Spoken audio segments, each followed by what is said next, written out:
He estado leyendo en las últimas semanas un libro de un psicólogo social norteamericano llamado Jonathan Haidt, y el libro se llama La generación ansiosa. Ha sido publicado este año 2024. Es un estudio que analiza algunos problemas que afectan a las personas nacidas a partir, más o menos, siempre ese tipo de fechas es bastante arbitrario, a partir más o menos de la mitad de la década de los 90, es decir, 1995 en adelante, lo que hoy en día llaman generación Z. Aunque no comparto todos sus análisis ni muchos de sus principios éticos, ni tampoco me parecen suficientes sus propuestas de solución, voy a aprovechar algunas ideas y datos de esta obra que me parecen, sí, muy atinadas.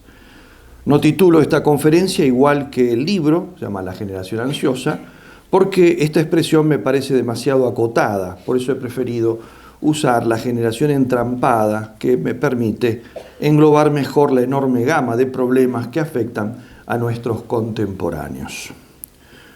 Decía hace un momento que se refiere a la llamada generación Z. Esta es una de las etiquetas generacionales que se han puesto de moda en las últimas décadas. La lista comienza de lejos con la llamada generación silenciosa, que son los nacidos entre 1930 y 48, es decir, durante la Segunda Guerra Mundial. Luego la generación baby boom, los nacidos entre el 49 y el 68, la época de la posguerra y la explosión demográfica subsiguiente. Luego viene la generación X, del 69 al 80, la letra fue elegida, dicen, pues justamente porque X significa indefinición para nosotros, ¿no? Lo que la hacía indicada para designar una generación medio perdida en la realidad. Son los que crecieron en medio de la revolución cultural. A continuación vino la generación Y, o millennials también, que corresponde a los nacidos entre el 81 y el 93, época signada por el inicio de la computación o era digital. Por fin apareció la generación Z, de los nacidos entre el 94 y 2010 en adelante también, ¿no? Aunque ahora ya se habla de otra generación más, ¿no? Son los que crecieron durante la expansión de Internet. Para ser más precisos, el libro trata de los problemas serios que enfrentan las personas que en torno al 2010 estaban transitando su pubertad, es decir, los que tenían en esa fecha entre 10 y 14 años. Siempre digo con bastante flexibilidad, tomen todas las fechas y cifras que aparecen aquí. Estos son, entonces, gran parte de los jóvenes y adultos actuales. ¿Qué tiene de particular esa fecha, 2010? Un hecho muy significativo: el 9 de enero de 2007, durante la Macworld Conference, Steve Jobs, cofundador de Apple, anunció el lanzamiento del primer iPhone, es decir, el primer smartphone o teléfono inteligente, como comenzarían a ser llamados desde entonces esos aparatitos omnipresentes. Por ejemplo, acá está, ¿no? A propósito, está apagado igualmente. 3 años más tarde, en torno al 2010, ya estaba instalado un cambio sociocultural que nos ha marcado completamente, mucho más que si hubieran caído 100 bombas atómicas juntas en el mundo. Tan profundamente que muchos se sorprenden, yo me sorprendí, de hecho, cuando me puse a sacar cuentas y caí en la cuenta, valga la redundancia, de que solamente han pasado 14 años, o sea, nada. Yo no sé si ustedes toman conciencia de lo que este dato implica. Quizá nos ayuda el recordar algunas fechas de los más conocidos hitos tecnológicos que modificaron la cultura humana en los últimos siglos. La imprenta la inventó Gutenberg en torno a 1450. La máquina de vapor, James Watt en 1775. Ya pasaron 3 siglos, más o menos. 100 años después, ocasionaba esto, o era parte de lo que causaba la primera revolución industrial. El teléfono lo patentó Alexander Graham Bell en 1876, un siglo después, casi al mismo tiempo que Thomas Edison inventaba la bombilla de luz, 1880. 1903, los hermanos Wright crearon el primer avión motorizado pilotado. Un cuarto de siglo más tarde, Charles Lindbergh cruzaba el Atlántico sin escalas.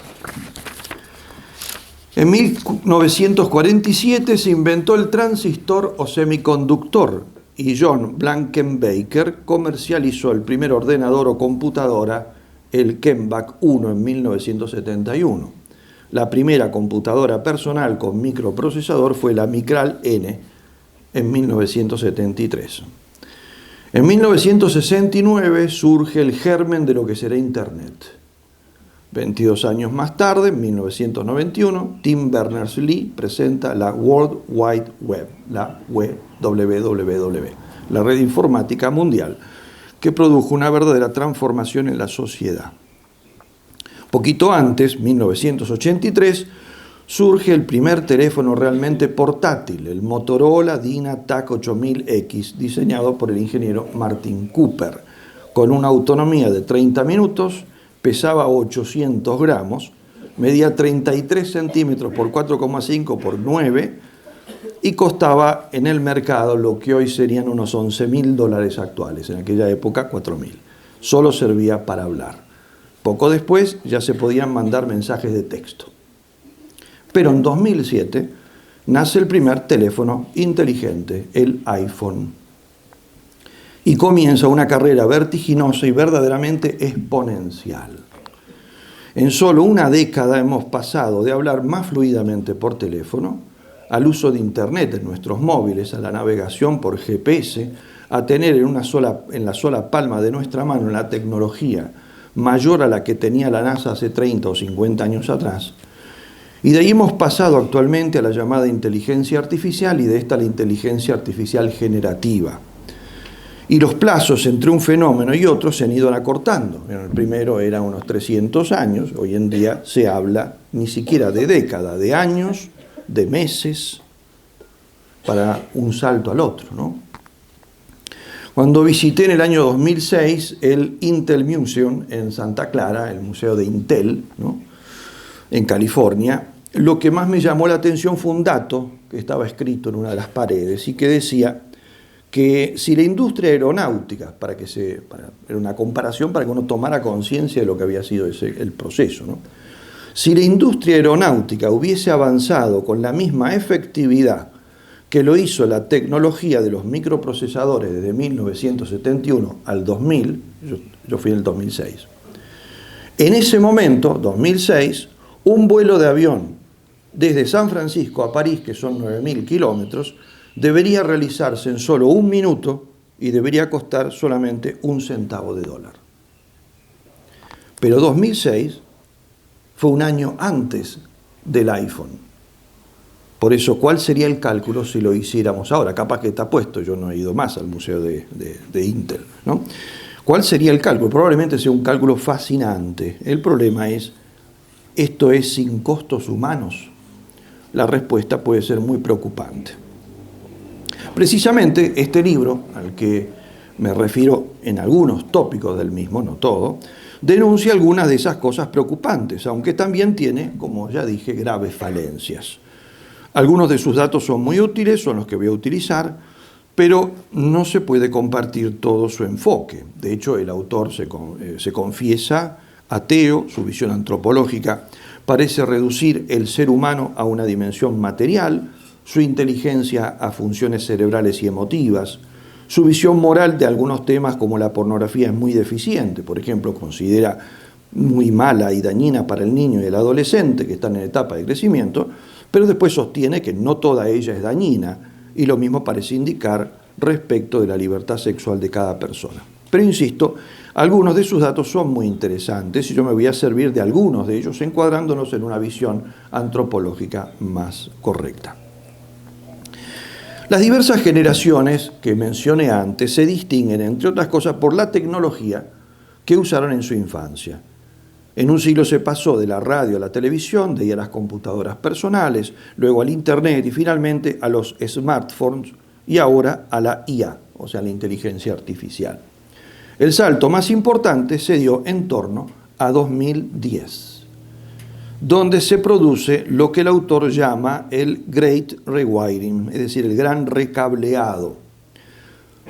Lo que tuvo lugar en ese momento fue el paso de las relaciones sociales, infantiles, puberales y juveniles, basadas en el trato personal, especialmente en el juego infantil con interacción real, a la cultura del teléfono. Y cuando digo teléfono me refiero no solo al teléfono, sino los distintos medios digitales, ¿no? Tablets, computadoras y las redes sociales.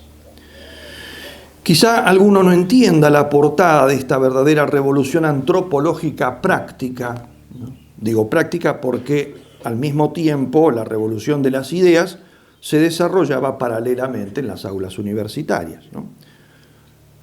Con este cambio, para que se entienda bien, se pasó, aunque Haidt no lo dice así, no sé si lo llega a entender correctamente, de poner al hombre en el momento de su desarrollo más crucial, que es el que recibe en la infancia, en contacto, se pasó de ponerlo en contacto con la realidad, el mundo y los demás, a dirigirlo sobre sí mismo y sobre un universo irreal, inmanente a su fantasía y a su razón. Este no fue un cambio accidental, sino sustancial. Por eso creo que la expresión gran recableado, volver, digamos, a reunir, a cambiar la dirección y interacciones de los distintos cables de una cosa, ¿no? Creo que está muy bien, aunque es solamente como una metáfora mecánica. Yo creo que el autor no lo usa como una metáfora, sino como una explicación neurológica. Pero como metáfora está bien, ¿no? Es decir, si lo tomamos como una suerte de gran reconfiguración antropológica. Lo del juego infantil, en lo cual se basa gran parte del libro, no es un tema menor, ¿no? En todos los animales, el trato personal y real, en particular para el niño, el juego real, por real quiero decir, con contacto real a través de nuestros sentidos externos, nos vemos, nos hablamos, nos oímos, nos tocamos realmente. Digo, el juego real es esencial para el aprendizaje de nuestras relaciones sociales, para nuestro desenvolvimiento en la vida, nuestra supervivencia y, en el caso de los seres humanos, para nuestro desarrollo psíquico y el equilibrio. Y no solo el trato real, sino el que implica el chocar con la realidad, el enfrentarnos y golpearnos con ella, aunque esto evidentemente de forma moderada y controlada. Voy a referirme principalmente al juego porque es la actividad principal de los niños y adolescentes y tiene una portada capital para la forja de su carácter, y además porque el autor se refiere principalmente a ese tema. Pero vale esto también para todo tipo de relaciones, ¿no? Vemos que el juego lo hacen todos los cachorros, incluidos los humanos. De esta actividad sacamos rasguños, moretones, pero también una enorme experiencia y conocimiento de nuestras fuerzas y habilidades y también de nuestras fragilidades. De aquí surgen desafíos, superaciones y así vamos creciendo. Vamos haciéndonos dueños de nuestro entorno.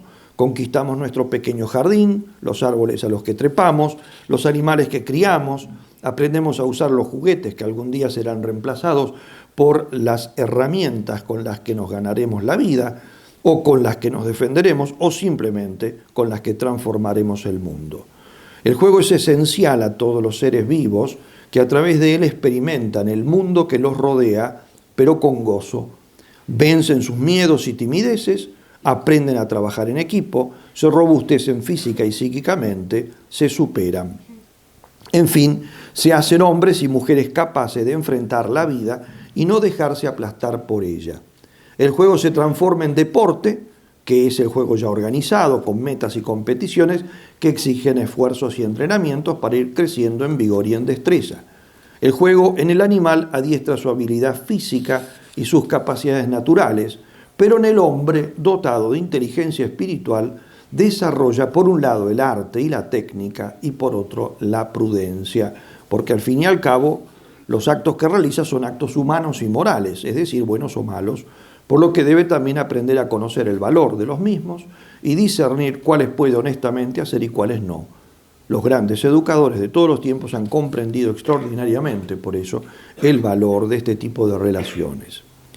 Haidt no menciona a los grandes educadores del pasado, pero recordemos que ya Homero, en la Ilíada y en la Odisea, destacó el juego por su valor social y forjador de la personalidad, y describe muchos juegos. Platón fue quizá el primero en filosofar sobre la importancia del juego en la educación infantil y juvenil, particularmente en su obra Las leyes. También Aristóteles y luego los romanos no se quedaron atrás. Entre los educadores cristianos baste nombrar a Don Bosco y está todo dicho. Conocemos bien su doctrina. En Occidente tenemos que llegar a fines del siglo XX para encontrar un fenómeno que venga a quebrar esta tradición que se impone de modo natural. Se van a dar con la irrupción del mundo virtual con su inmenso poder fascinante. Los más afectados han sido quienes llegaron a la pubertad, 10, 13 años, infancia, pubertad, adolescencia, a partir de 2010. Y de ahí en más, es decir, es nuestro problema, tanto para los que ahora son niños como para nuestros adultos jóvenes, ¿no?, que eran los niños de 2010. En esta fecha, en efecto, los niños y adolescentes abandonaron el juego real para dedicar una parte gigantesca de su tiempo y sus principales actividades y relaciones a lo que les ofrecía el mundo de las pantallas, los teléfonos, las tablets, las computadoras, las consolas de videojuegos, etc. Las niñas y jovencitas más volcadas inicialmente a las redes sociales, los varones a los videojuegos en línea con múltiples jugadores simultáneos y a menudo a la búsqueda de pornografía. ¿Cuáles fueron los factores que contribuyeron a este salto? Se juntaron muchos. Yo destaco los siguientes. Algunos los tomo de Haidt, otros no. Otros los modifico. Primero, la masificación del uso de los teléfonos. En 2011, el 77%, la mayoría de los datos que da Haidt son de Estados Unidos, ¿no?, evidentemente, de su sociedad.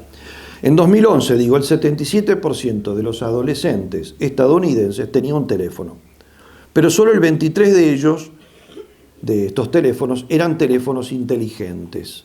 Por tanto, el acceso a redes sociales y otros usos todavía debía hacerse por computadora, que en general usaba toda la familia. 5 años más tarde, en cambio, casi el 80% de los adolescentes y el 30% de los niños entre 8 y 12 años tenía un smartphone, ¿no?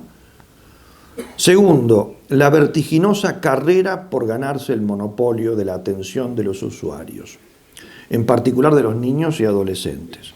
La primera versión del iPhone no era más que un buen instrumento. Servía para hablar por teléfono y navegar por Internet, a lo que se sumaban otros usos como calculadora, linterna, bloc de notas, calendario, etc. Pero casi inmediatamente ingresaron los kits de desarrollo de software, que permitieron crear infinidad de aplicaciones descargables. Un año después del lanzamiento, es decir, en 2008, nació la App Store de Apple, con 500 aplicaciones. En 2 meses pasaron a ser 3.000 y un año después más de 1.000.000. Casi al mismo tiempo Google lanzó Android Market, que luego cambió de nombre por Google Play, el nombre que todos conocemos. Esto generó una feroz competencia entre las empresas grandes y pequeñas para crear aplicaciones móviles más atractivas. ¿Cuáles ganaron? Las que ofrecieron modelos gratuitos a cambio de publicidad, porque evidentemente nadie va a gastar unos dólares si te ofrecen lo mismo gratis, aunque, como digo, el precio es tener que aguantarse un poco de publicidad. Esto hizo proliferar al infinito las aplicaciones basadas en publicidad, las cuales para competir entre ellas tuvieron que diseñarse de modo cada vez más atractivo. Empezó así una lucha implacable por retener los ojos de sus usuarios por más tiempo. Las personas más vulnerables a la manipulación y con menor fuerza de voluntad para resistirse fueron, por supuesto, los niños y adolescentes. Los diseñadores de redes y aplicaciones usaron deliberadamente entonces los experimentos y las leyes de la psicología conductista que habían desarrollado autores como Skinner en la década de 1940, sobre todo con ratas de laboratorio. Para decirlo de modo simplificado pero comprensible, trabajaron con estímulos que generan dopamina en el cerebro, o sea, cada acierto, en un juego o lo que sea, genera un chorro de placer, esa dopamina, pero intervalos variables. Esto es muy interesante, es decir, No era cada tantos intentos, siempre los mismos, y ahí se producía el acierto, sino que esto es variable, a veces acierto en el primer intento, otras en el cuarto, otras en el 20º, otras en el tercero. ¿Y esto qué es lo que produce? Que el deseo sea más fuerte y que se produzca lo que se llama anticipación de la recompensa. Es decir, uno va generando dopamina mezclada con ansiedad. Piensa, capaz que fallé de nuevo, pero capaz que esta vez no. Ese estado de ansiedad, que también implica un cierto placer, que se mezcla después cuando fallo con frustración, pero que a su vez genera esperanzas de que, bueno, está bien, otra vez fallé, pero capaz que esta que sigue no. Dispara más ansiedad y más dopamina. Esto es exactamente lo mismo que experimentaban en el pasado los jugadores de ruleta. Pierden casi siempre, pero ganan un poco, muy de vez en cuando. Y esto los ilusiona pensando que siempre la próxima apuesta va a ser la que los va a hacer ganar, lo cual se vuelve un bucle interminable. Son circuitos sin rampas de salida, llamados con mucha razón modelo hook, es decir, anzuelo. Generan comportamientos adictivos. Por eso hay un corte generacional muy neto. Antes del iPhone, el tiempo que un niño pasaba frente a una pantalla, aunque fuera mucho, todavía tenía un límite, lo que le daba cierta oportunidad de jugar y conversar cara a cara con sus amigos y su familia. Tras la explosión de las aplicaciones para teléfonos inteligentes, por ejemplo Instagram y hoy en día es TikTok, ¿no? El cambio fue sideral.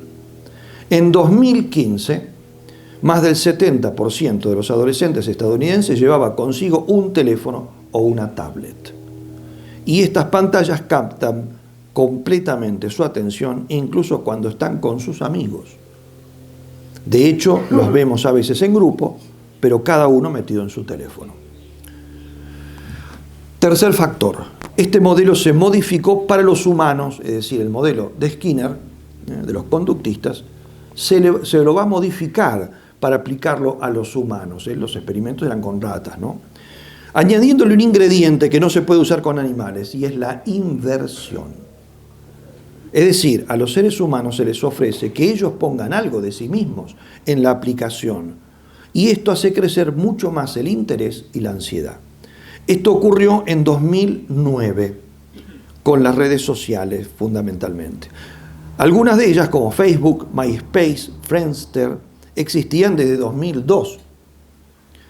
Pero en 2009 aparecen dos cambios claves que parecen muy estúpidos, pero no lo son.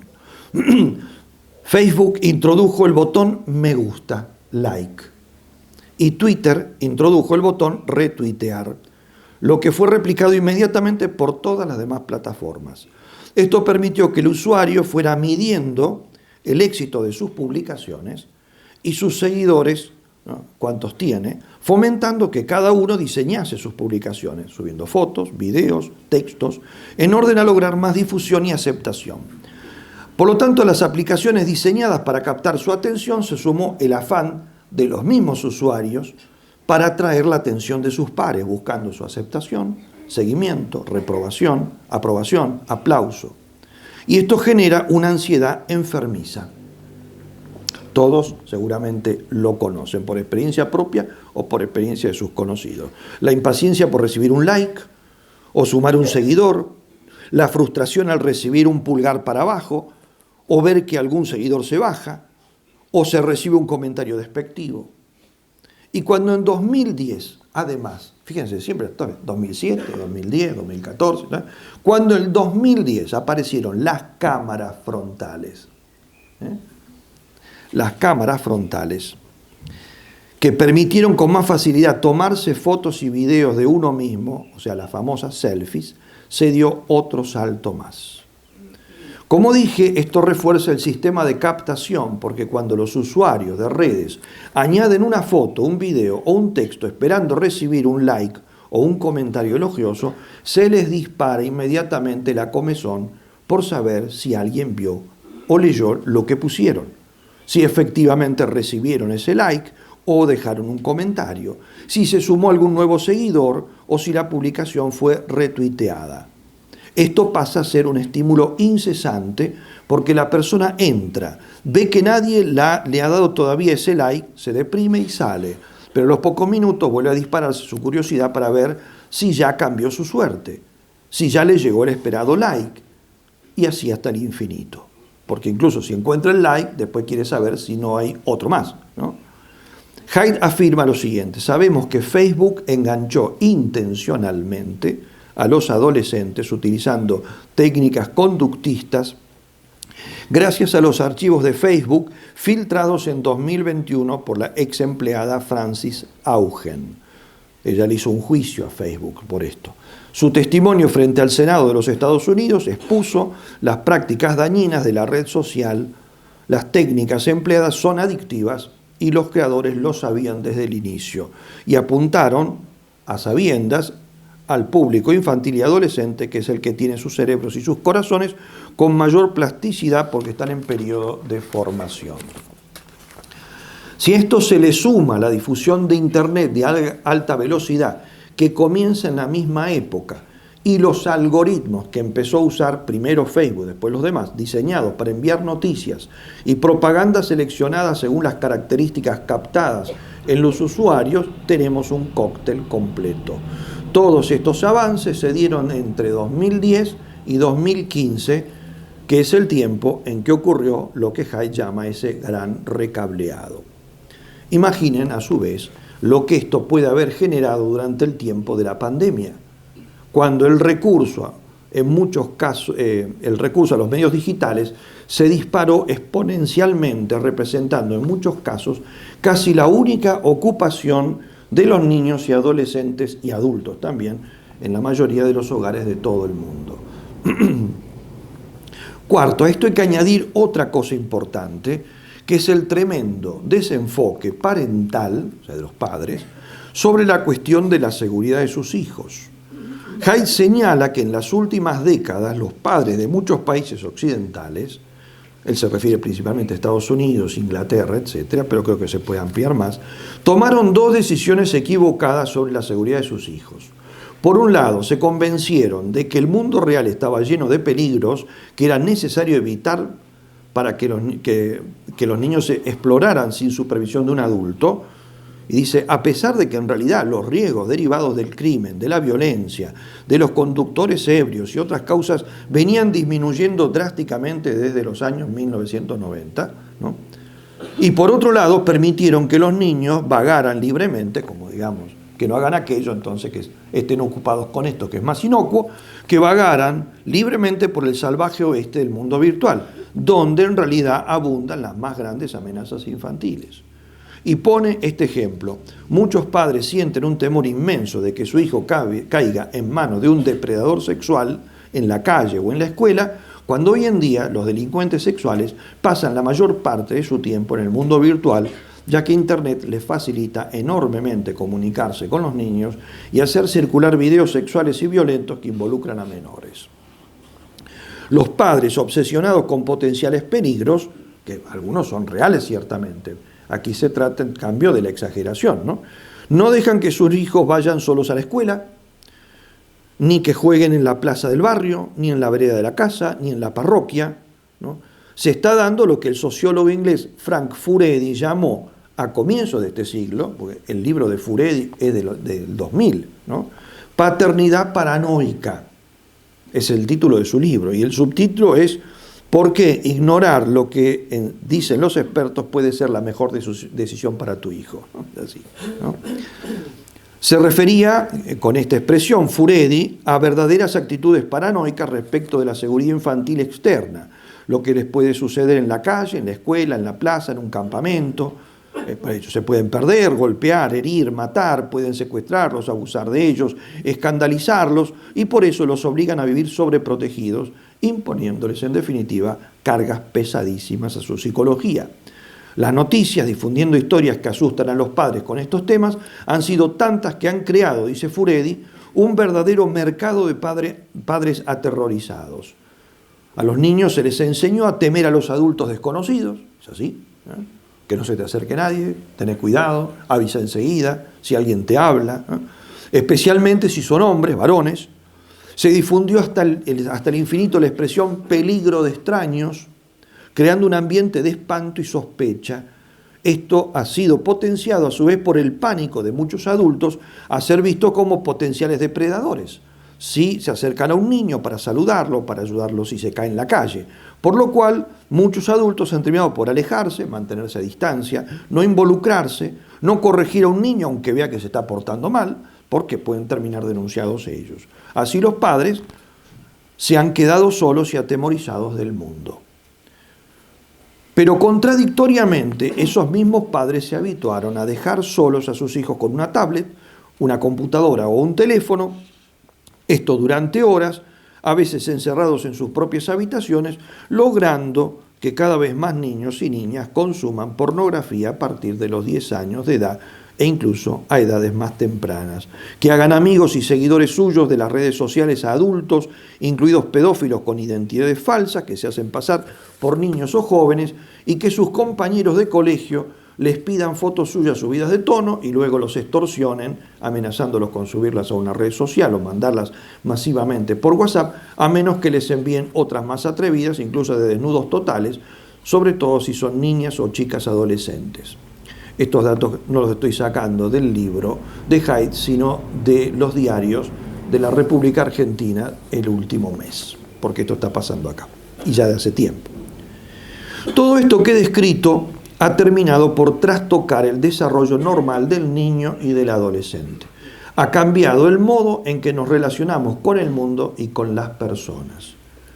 Porque hay dos actitudes en todos los animales, incluido el ser humano, que se complementan en un desarrollo natural. Son la cautela, por parte del instinto de conservación, y el afán de descubrimiento, o sea, la inclinación a conocer. Son tendencias naturales por las cuales nos vamos aventurando en el mundo que nos rodea, asumiendo riesgos, pero con cierta moderación para no resultar dañados. Estos mecanismos, Haidt los etiqueta con términos modernos que no me gustan, por eso los cambié por los que acabo de mencionar. Él usa los términos modo descubrir, modo defender, que me enferma. Todo en modo algo, ¿no?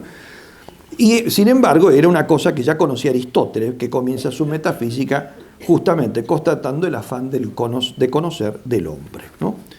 Movido por este afán, el niño toca todo lo que se le cruza, se lo mete en la boca, espía, se trepa a las sillas, roperos, árboles, abre todos los cajones y armarios que puede, introduce los dedos en el enchufe, en las cuevas de las arañas, quiere jugar con la plancha caliente, camina descalzo, se embarra, etc. Y si le dicen que no haga alguna de estas cosas, se las ingenia para hacerlas de todos modos, porque la prohibición pica más su curiosidad.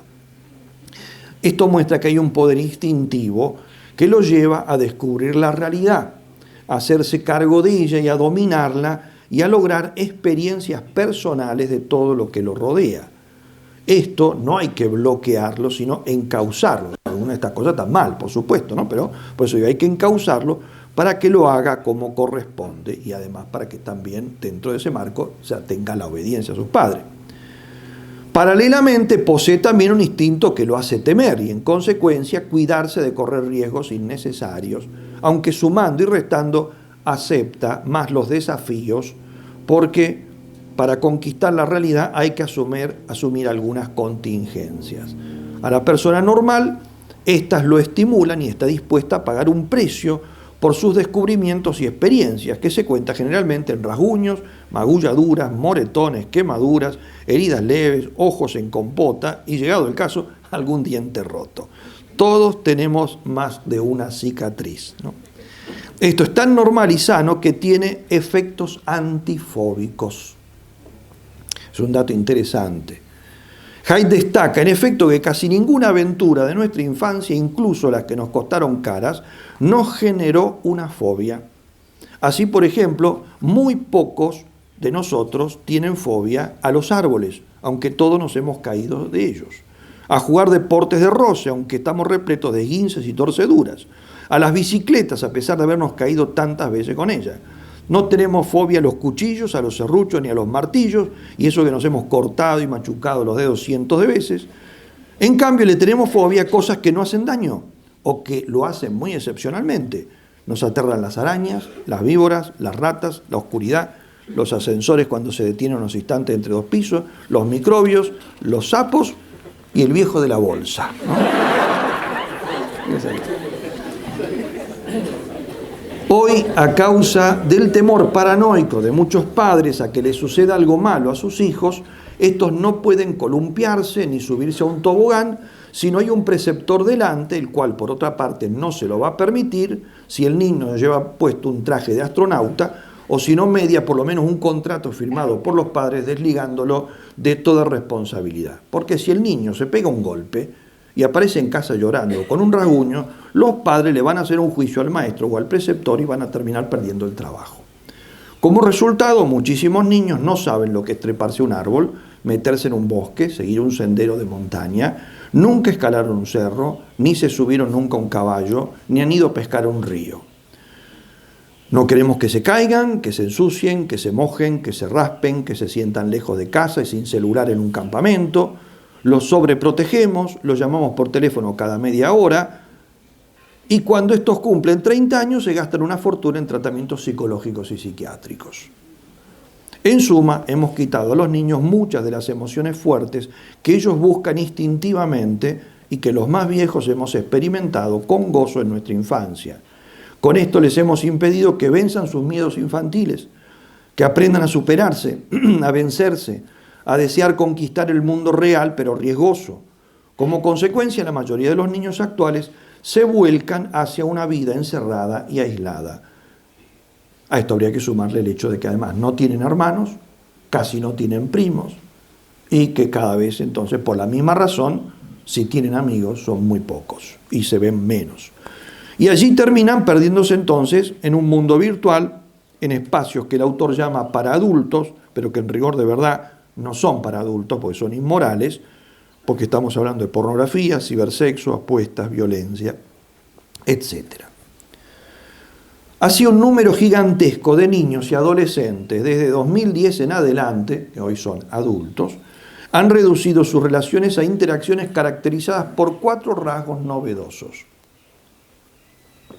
Primero, son incorpóreas, en el sentido de que no requieren el cuerpo, sino solo el lenguaje, al punto tal de que el interlocutor puede no ser una persona real, sino una inteligencia artificial. Ya hay personas que se han enamorado de una inteligencia artificial, que han pedido contraer matrimonio con una inteligencia artificial y que se han suicidado porque una inteligencia artificial se los ha sugerido, ¿no? Lean el diario de hace menos de un mes atrás. Segundo lugar, son asincrónicas porque se pueden hacer a través de textos y comentarios dejados en chat, o sea, no hace falta que sean al mismo tiempo sincrónicas, ¿no? Simultáneas, ¿no? Lo cual sí sería, igualmente se puede hacer con los medios. Una videollamada es sincrónica, pero la mayoría de las actividades que se hacen no lo son. Tercer lugar, no son personales, sino de uno a muchos, uno publica para que muchos lean, ¿no? Y son efímeras y desechables porque uno puede salirse cuando quiera, ¿no? Incluso de una conversación donde hay muchos que están chateando, uno desaparece o apaga la cámara, como hacen algunos, ¿no? Y no se ve. Eso es lo que puede hacer, son efímeras. Y también otros pueden hacer lo mismo bloqueándolo cuando quieran, ¿no? En cambio, las relaciones en el mundo real son corpóreas, vemos nuestras caras, oímos nuestra voz real, nos podemos estrechar las manos, abrazar o si queremos darnos una bofetada. Son sincrónicas al mismo tiempo aquí y ahora, son de persona a persona o de uno a varios, pero igualmente con interacción personal, y hay que ganarse la entrada, es decir, que nos den cabida dentro de un grupo de amigos, y luego, por supuesto, no es tan fácil deshacerse de uno o simplemente desvanecerse, por lo que implica un empeño de nuestra parte. Estas no son diferencias meramente accidentales, sino que implican otro concepto. Las pantallas tienen un efecto parasitario, y esto es importante saberlo. Hyde las compara con el pájaro cuco.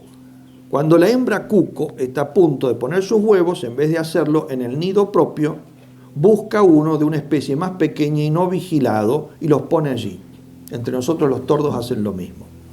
Sus huevos eclosionan antes que los otros, a los cuales se empuja hasta arrojarlos del nido, quedándose luego con todo el alimento que la incauta madre adoptiva trae a sus pichones. De modo semejante, los celulares, las redes sociales, el TikTok y toda esa parafernalia entran en la vida de un niño, de un adolescente, a veces como una mamadera electrónica que le enchufan sus padres para que se quede callado, los deje comer tranquilos o ver televisión sin oír sus berrinches, pero a continuación establecen una relación absorbente, desplazando toda otra actividad del niño. Este ya no juega más, no lee, no escribe, no dibuja, no se relaciona con nadie real, solo quiere usar su teléfono y sus redes. El caso más grave es el que los japoneses llaman hikikomori, del cual no voy a hablar ahora. Es un fenómeno incluso es anterior al 2010, pero se ha agravado en los últimos tiempos y se ha extendido por Occidente. El abuso de las redes sociales y del mundo online han traído a los niños y adolescentes muchos daños fundamentales. Haidt destaca solo 4: la falta de sueño, la privación social, la fragmentación de la atención y la adicción. No considera, es uno de sus déficits, ni los daños espirituales ni los morales. Incluso creo que en los que él considera, los que él trata, los que acabo de enumerar, es mucho más serio y amplio el estudio de Michel Desmurget en su obra La fábrica de cretinos digitales, publicado en 2020 y que ya he presentado en otras conferencias y artículos. Por eso no voy a tocar el tema y remando a este libro que está mucho mejor para eso. Los psicólogos y psicopedagogos son testigos de muchas enfermedades que han aumentado exponencialmente en los últimos años. De hecho, nunca ha habido tantos niños diagnosticados con déficit de atención, ansiedad, problemas de sociabilización, depresión, adicciones o por lo menos uso problemático a videojuegos, apuestas online, pornografía. Podrá discutirse cuánta responsabilidad debe adjudicarse en todo esto al uso y abuso de las nuevas tecnologías, pero ciertamente que tienen causa en el problema. Pero quiero señalar un perjuicio nada menor que se relaciona con los cambios comportamentales que estamos describiendo. Los niños y jóvenes crecidos en las últimas décadas son hoy mucho más frágiles que los del pasado. Nassim Taleb, profesor de la Universidad de Nueva York, comenzó a usar en 2012 el término antifragilidad. En ese año publicó un libro muy interesante titulado Antifrágil, las cosas que se benefician del desorden. Hay cosas que son frágiles, por ejemplo, copas de cristal. Otras son antifrágiles o resilientes, por ejemplo, los vasos de plástico. Todos los seres vivientes tienen capacidad y tendencia natural a generar antifragilidad o resiliencia, que es una capacidad de recuperarse de los golpes de la vida. Esta cualidad, la antifragilidad, ¿no?, que debemos tener, o sea, no ser frágiles, ¿no?, se adquiere con la educación y las experiencias de la vida. Si no se desarrolla adecuadamente, el ser vivo se torna frágil, quebradizo y enfermizo, incluso de forma crónica. Haidt recuerda un experimento súper interesante que fracasó finalmente, pero dejó algunas enseñanzas, y que es el conocido como Biosfera 2. Fue un ecosistema que es cerrado, que se creó a fines de los años 80 en el desierto de California para experimentar cómo se debería construir un poblado o estación en el futuro en algún lugar del espacio. Entonces se diseñó un sistema cerrado para albergar 8 personas que tenían que vivir allí algunos años, ¿no?, y debía generar en las mismas instalaciones todo lo necesario para vivir: oxígeno, agua, alimentos, etc. Como dije, a la postre fracasó, pero dejó algunas lecciones. Una, la más interesante para nuestro caso, es esta: los árboles. Los árboles plantados para crear un ecosistema de selva tropical crecieron rápidamente, pero se cayeron antes de llegar a la madurez. Los diseñadores no habían tomado en cuenta que los árboles jóvenes necesitan viento para crecer adecuadamente. Explica Haidt lo siguiente: cuando sopla el viento, dobla el árbol, tirando de las raíces del lado de barlovento, el que viene el viento, ¿no?, y comprimiendo la madera del otro lado. En respuesta, el sistema de raíces, para no ser arrancado, se expande para proporcionar un anclaje más firme donde se necesita, mientras que las células de la madera comprimida, la del otro lado, cambian su estructura para volverse más fuertes y firmes. Esta estructura celular alterada se llama madera de reacción o en tensión. Los árboles expuestos a fuertes vientos cuando son jóvenes se convierten en árboles que pueden soportar vientos aún más fuertes cuando son adultos, mientras que los que crecen en un invernadero protegido a veces se caen por su propio peso antes de alcanzar la madurez. Otro ejemplo lo tenemos en nuestro propio sistema inmunitario, que es el sistema antifrágil por excelencia. Este requiere una exposición temprana a la suciedad, a los parásitos y a las bacterias para su configuración durante la infancia. Por eso son muy sabios los niños cuando se meten cualquier cosa en la boca. Están generando su sistema antifrágil. Los padres que intentan criar a sus hijos en una burbuja de higiene perfecta terminan perjudicándolos porque impiden el desarrollo de su sistema inmunitario antifrágil. Estas metáforas, dice Haidt, se aplican muy bien a la crianza de los niños, quienes también necesitan experimentar tensiones y dificultades frecuentes para llegar fuertes a la adultez. La sobreprotección a la que están sujetos tantos niños en la actualidad hace de ellos, al llegar a la juventud y a la adultez, seres frágiles como copas de cristal que no pueden soportar el más ligero percance. No son resilientes. No desarrollan un sistema inmunitario psicológico que les permita procesar y superar sus frustraciones, sus accidentes leves, las burlas, la marginación, las injusticias percibidas y los conflictos normales sin caer presa de la agitación interior. Pero no hay forma de vivir con otros seres humanos sin conflictos ni privaciones. Los padres bien intencionados que intentan educar a sus hijos en una burbuja de satisfacción, protegidos de la frustración, de las contradicciones y de las emociones negativas, terminan perjudicándolos. Les impide desarrollar la competencia, el autocontrol, la tolerancia a la frustración y el gobierno de sus emociones.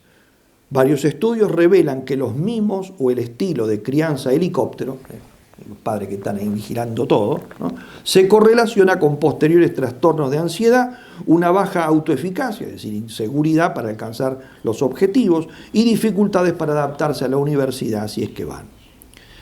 Si a esta privación se le suman los daños positivos, no solo psicológicos y sociales, que son los únicos que contemplan estos estudios, ¿no?, sino también los espirituales y morales generados por el mal uso de las nuevas tecnologías, tenemos entonces personas más que frágiles, ya directamente quebradas. Necesitamos, por tanto, enfrentar la realidad, aceptar sus desafíos, vencernos, interactuar con los demás.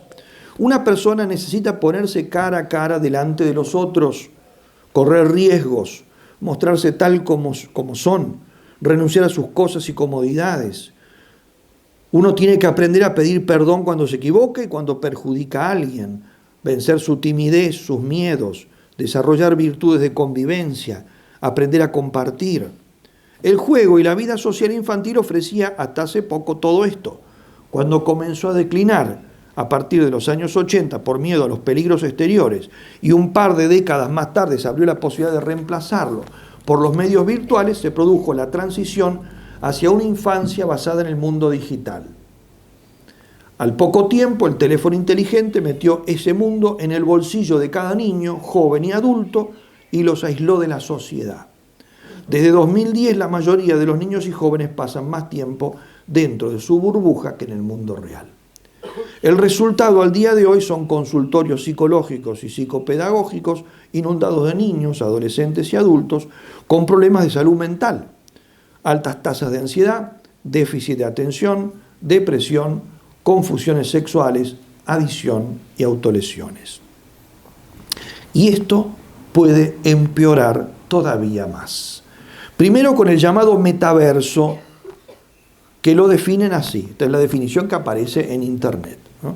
Un universo posrealidad, un entorno multiusuario perpetuo y persistente que fusiona la realidad física con la virtualidad digital, se basa en la convergencia de tecnologías como la realidad virtual y la realidad aumentada, que permiten interacciones multisensoriales con entornos visuales, objetos digitales y personas. Metaverso es una red interconectada de entornos inmersivos y sociales en plataformas multiusuario persistentes. Es un entorno donde los humanos interactúan e intercambian experiencias virtuales mediante uso de avatares a través de un soporte lógico en un ciberespacio, el cual actúa como una metáfora del mundo real, se vive en una metáfora, ¿no?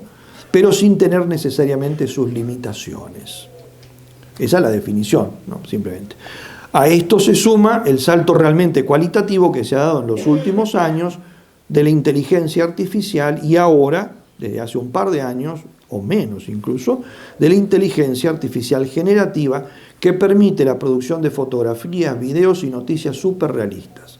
Este tema yo no me voy a meter, esto que acabo de decir, pero ciertamente lo menciono porque es probable, ¿no?, que la vida en línea, online, se vuelva a partir de ahora mucho más confusa de lo que acabo de describir.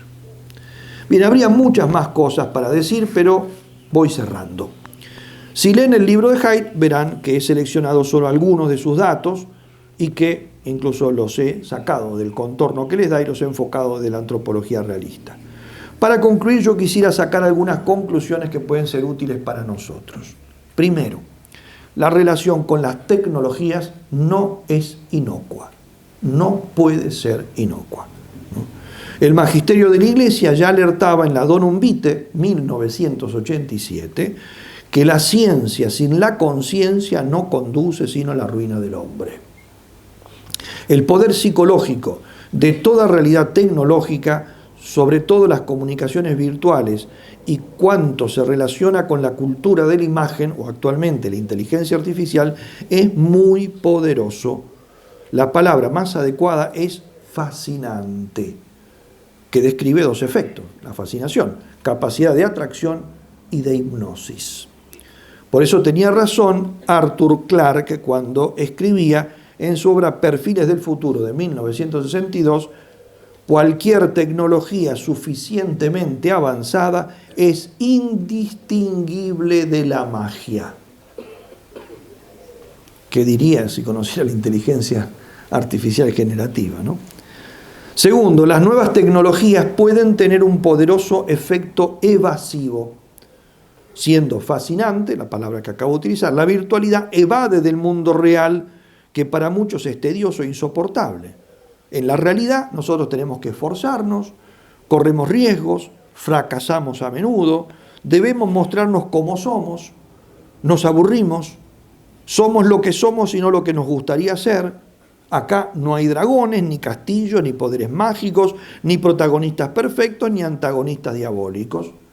Por eso muchos prefieren la fantasía, pasando horas chateando, viviendo en redes, jugando, estableciendo relaciones virtuales con chatbots entrenados para que nos digan lo que queremos oír, en videojuegos que nos llevan al mundo ideal donde somos genios y héroes, pero todo esto se parece a marihuana cibernética. Tercero, la tecnología no perdona tampoco al adulto ni al consagrado.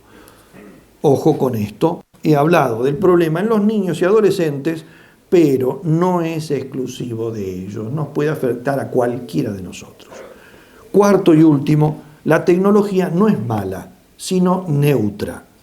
Puede usarse bien o mal, pero esta expresión, puede usarse bien o mal, creo que es engañosa.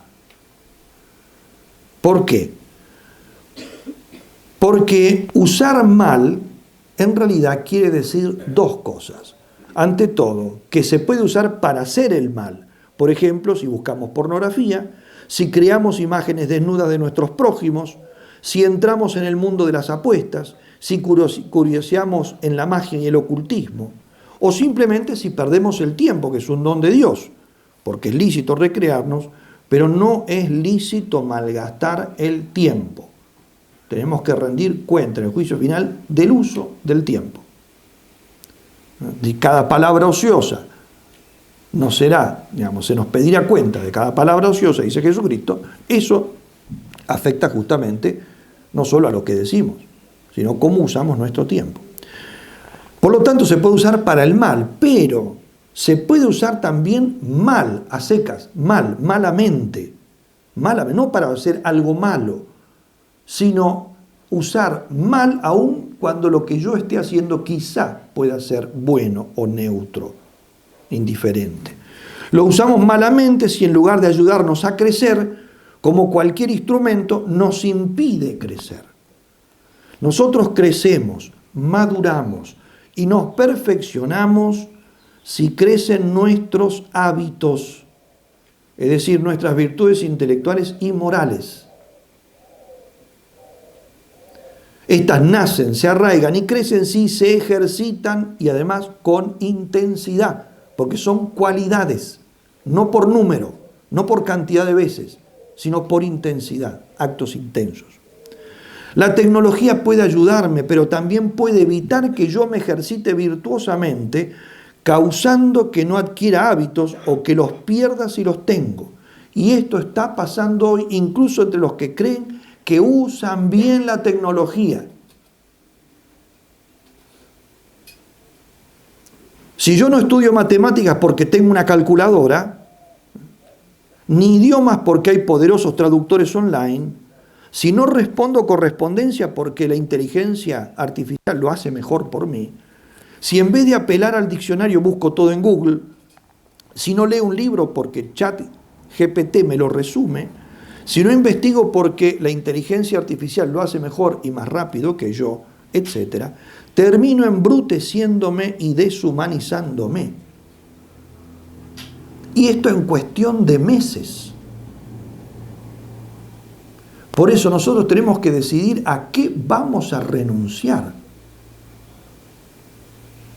Por eso yo creo que lo más difícil de una tecnología es la decisión de cuándo podría usarla bien y no la voy a usar. Porque yo podría ahora traducir esta charla al inglés para darla en inglés y no hacerlo yo. Me va a llevar menos tiempo y va a salir muchísimo mejor. Pero yo, si sé algo de inglés y actúo siempre de esa manera, en 5 meses perdí lo que sabía. Entonces, pudiendo hacerlo y ganando mucho tiempo y haciéndolo mejor con un traductor, voy a tener que decidir en algún momento no usarlo. ¿Y esto saben lo que significa? Significa simplemente una cosa, que usar bien la tecnología depende de una sola cosa, virtud. Solo el virtuoso puede usarla bien. Entonces no es se puede usar bien y se puede usar mal. Se puede usar bien y mal, pero el tema es que mal la puede usar cualquiera, incluso usándola para algo bueno, pero malamente, o sea, perdiendo él, pues estoy perdiendo mi humanidad, ¿no? Y usarla bien solo podrá hacerlo el virtuoso. Y la virtud no se adquiere con ninguna aplicación. Se adquiere de una manera que evidentemente implica justamente eso, renuncias, trabajo, ejercitación, actos buenos y actos de mucha cualidad. Solamente los virtuosos pueden usarla bien. Y la mayoría de las personas no es virtuosa. Entonces, el pronóstico es que, aún siendo neutra, ciertamente, no es mala en sí, el problema es que cada vez va a crecer el mal uso. El uso para el mal y el mal uso incluso para el bien, porque va a ir en detrimento del crecimiento personal de cada persona. Por eso, si cada vez hay menos personas virtuosas, la tecnología será cada vez más fascinante, porque eso va a crecer, pero hará el mundo futuro cada vez más monstruoso e inhumano, al menos por el hecho de estar poblado cada vez de más tontos, ¿no? Y de personas que no llegaron a la madurez, ¿no? Aún haciendo cosas geniales, porque se las hace el instrumento. Y las pesadillas de los escritores distópicos del pasado se harán realidad en muy poco tiempo. Y eso está entonces en nuestras manos. Nada más.